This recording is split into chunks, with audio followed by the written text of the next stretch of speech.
Serial ମୁଁ ବେଙ୍ଗୁଲି ପାଖକୁ ଯାଉଛି। କାହା ପାଖକୁ ଯାଉଛୁ? ବେଙ୍ଗୁଲି ପାଖକୁ। ଇଏ ବେଙ୍ଗୁଲି କିଏ ରେ? ମୋ ଶାଳୀ। ହଁ ବେଙ୍ଗୁଲି ତ ଶାଳୀ। ଆଜ୍ଞା। କାହିଁ କାନ ଉଠିଲା ଦିନ ପାଖରୁ ତ ଏମିତି କୋଉ ଝିଅ ପିଲାର ନାଁ ମୋ କାନ ଶୁଣିନେଇ। ମୋ ଶାଳୀର ସାଇଜ ଟିକେ ଛୋଟ, ମାନେ ହାଇଟ୍ ଟିକେ ଟିକେ ଛୋଟିଆ ସାଇଜ ଆଉ। ତେଣୁ ସେ କହିଥିଲା ଭେଣୀ, ଆରେ ତେଣୁ ତେଣୁ ମୋ ଶାଶୁ ମା ଗେଲରେ ଡାକନ୍ତି ବେଙ୍ଗୁଲି ଲୋ। କଣ ତୋ ଶାଶୁ ମା ଗେଲରେ ଡାକନ୍ତି ବେଙ୍ଗୁଲି ଲୋ। ହଁ ହଁ ହେଲେ ବେଙ୍ଗୁଲି କଥା କାହିଁ ମନେ ପଡିଲା କିରେ? କାହିଁକି ମନେ ପଡିଲା? ହଁ ସେ କହିଥିଲା ଭେଣୀ ଏଠୁ ଆମର ସନ୍ଧ୍ୟା ବେଳକୁ ଟିକେ ଆସିବେ। କାହିଁକି? ଏ ରଥ ଟଣା ହଉଛି ନା, ଟିକେ ରଥଯାତ୍ରା ଦେଖିବାକୁ ଯିବା। ଆରେ ରଥ ଟଣା ତ ଭଟ୍ଟପ୍ରକାର ମହାପ୍ରଭୁ ଏବେ ମାଉସୀ ମା ମନ୍ଦିର ଭିତରେ ଯାଇକି ରହିଛନ୍ତି ଆଉ। ଭେଳା ବୁଲେଇ ନେବା ପାଇଁ ସେ କହୁଥିବ ବୋଧେ। ହଁ ନାଇଁ ର ସିଆଡକୁ ଯା ନା। ଆଉ ଆରମ୍ଭ କରିବା ଏଥର। କଣ? କଣ ନିଜ ବିଷୟ ଦିଅକୁ ଯିବା। ଆଜି ଗୋଟେ ଏ ଯୋଉ ବାହାଘର ହଉଛି, ବାହାଘର ତ ଅନେକ ପ୍ରକାର ରହିଛି। ଆଚ୍ଛା ସେଇ ଭିତରୁ ଆଜି ଆମେ ଯୋଉ ବିଷୟ ଉପସ୍ଥାପିତ କରିବା ପାଇଁ ଯାଉଛନ୍ତି, କଣ? ସେ ବିଷୟ ହେଉଛି ଭାଇ ଭଉଣୀଙ୍କ ଭିତରେ ବାହାଘର। ଆଚ୍ଛା ଆମକୁ କେମିତି ହେଇଥିଲା ଆସନ୍ତୁ ଆମେ ଟିକେ ଜାଣିବା। ହଁ ମୁଁ କିନ୍ତୁ ତା ପୂର୍ବରୁ କଣ?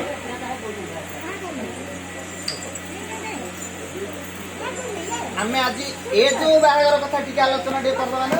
ନିଶ୍ଚୟ। ଏଟା କଣ କିରେ? ଏଟା କଣ ଆଣିକି କରୁ କିରେ? ଏଇଟା ଟିକେ ଦେଖୁନାହାନ୍ତି ଆପଣ।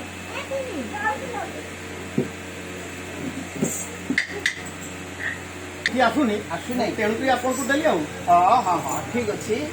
ଆଜିର ବାହାଘର କଥା ଟିକେ ଆଲୋଚନା କରିବା ନା। ନିଶ୍ଚୟ।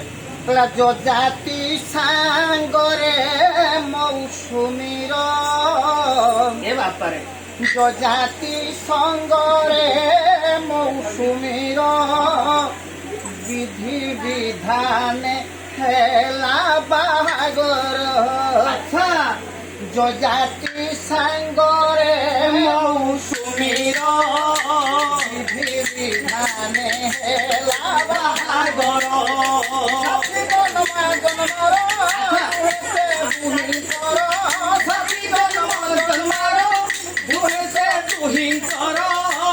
ଏବେ ଯୋଡ଼ି ବନେଲା ବିଧାତା, ସତେ ଅବା ଯୋଡ଼ି ସୀତାରାମର।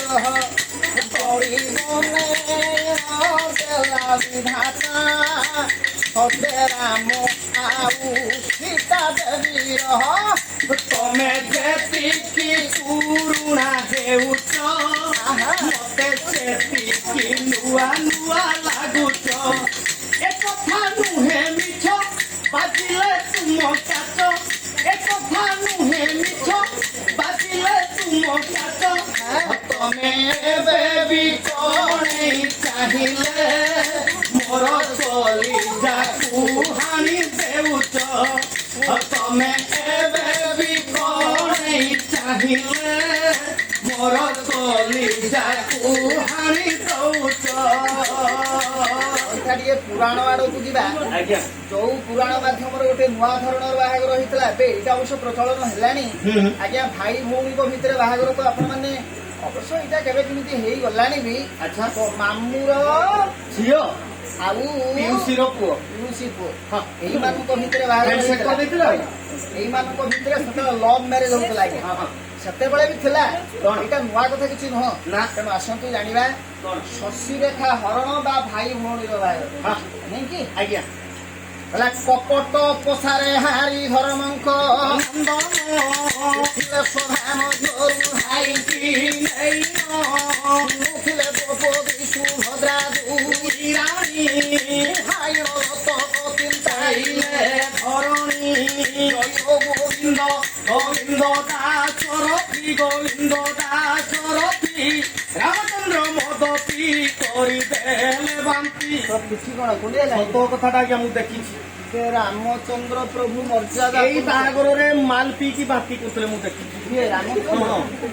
ରାମଚନ୍ଦ୍ରକୁ ମୁଁ ଦେଖିଥିଲୁ? ରାମଚନ୍ଦ୍ର କଥା ମୁଁ କହୁଛି। ଏ ରାମଜୁ ବୋଲି ଗୋଟେ ଲୋକଟା ପେଟେ ମାଲ ପିଇଦେଲା, ସେ ବରଯାତ୍ରୀ ଯାଉଛୁ ଡ୍ୟାନ୍ସ କରୁଥିଲୁ, ଫୁଲ ବାନ୍ତି ଗଲା। ଆଉ ଫୁଲ ବାନ୍ତି ଗଲା। ନାଇଁ ରହିଥା ଆଜ୍ଞା, ଦ୍ୱାପର ଯୁଗର କଥା। ଧର୍ମ ଆଉ ଅଧର୍ମ ଭିତରେ ଚାଲିଥିଲା ସଂଘର୍ଷ। ଆଚ୍ଛା। ସତ୍ୟ ଆଉ ନ୍ୟାୟ ଭିତରେ ଚାଲିଥିଲା ସଂଘର୍ଷ ହଁ। ଧର୍ମ ଅଧର୍ମ ନାଇଁ କି ଆଜ୍ଞା। ଏଇ ଭିତରେ ଯୋଉ ଧର୍ମର ସଂସ୍ଥା କଳ୍ପନା କରିବା ପାଇଁ ଯୁଗେ ଯୁଗେ ନାରାୟଣ ଏ ଧରାଧାମରେ ଅବତୀର୍ଣ୍ଣ ଆଜ୍ଞା ହୁଅନ୍ତି ଯେତେବେଳେ କୌରବ ମାନେ ଅନ୍ୟାୟ ଅତ୍ୟାଚାର ଭ୍ରଷ୍ଟାଚାର ଚରମ ସୀମାରେ ଯାଇକରି ପହଞ୍ଚିଲେ ଆଚ୍ଛା ଶ୍ରୀକୃଷ୍ଣ ଶଙ୍କୁନିଙ୍କ ଦ୍ୱାରା ଗୋଟେ ପୋଷା ଖେଳର ଆୟୋଜନ କରାହେଲା ଧର୍ମକୁ ଟିକେ ଗ୍ଲାନି ଦେଖେଇବା ପାଇଁ ନିଶ୍ଚୟ। ଆଉ ପୋଷା ଖେଳରେ କପଟ ପୋଷାରେ ହାରିଗଲେ ଧର୍ମରାଜ ଯୁଧିଷ୍ଠିର ଆଚ୍ଛା ଥିଲା ସର୍ତ୍ତ ଯିଏ